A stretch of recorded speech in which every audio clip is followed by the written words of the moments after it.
అందరికీ welcome back to my channel. మరమరాలతో ఇలాగా మిక్సీ చేసుకోండి. చాలా క్రిస్పీగా చాలా తక్కువ టైంలోనే టేస్టీ అయిన మిక్సీ రెడీ అయిపోతుంది. ఎలా అనేది ఇప్పుడు వీడియోలో చూసేద్దాం. ముందుగా స్టవ్ ఆన్ చేసుకొని కళాయి పెట్టేసుకొని కళాయిలోకి ఒక 3 స్పూన్ల వరకు ఆయిల్ వేసుకొని దానిలో కొంచెం పసుపు వేసుకొని బాగా వేడైన తర్వాత మరమరాలు వేసుకొని స్టవ్ని సిమ్లో పెట్టుకొని మరమరాలను వేయించుకోవాలండి.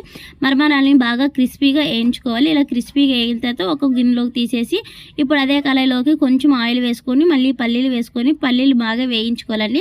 పల్లీలు బాగా వేగిన తర్వాత ఇప్పుడు పక్కకు తీసేసి అదే కళాయిలోకి మళ్ళీ కరివేపాకు వేసుకొని కరివేపాకు బాగా వేగిన తర్వాత ఇప్పుడు అన్నీ ఒక దాంట్లో వేసేసి దీనిలో చిన్న కారం పూస వేసుకొని అలాగే పుట్నాల పప్పు ఉంటే పుట్నాల పప్పు కూడా వేసుకోవచ్చు. మనకి ఇప్పుడు రుచికి తగినంత కారము అలాగే సాల్టు మనకు గరం మసాలా ఉంటే గరం మసాలా లేదా చాట్ మసాలా అయినా వేసుకొని అన్నీ కలిసేలాగా ఒక్కసారి కలిపేస్తే సరిపోతుంది. ఎంతో టేస్ట్ అయిన మరమరాలతో మిక్చర్ రెడీ అయినట్టే.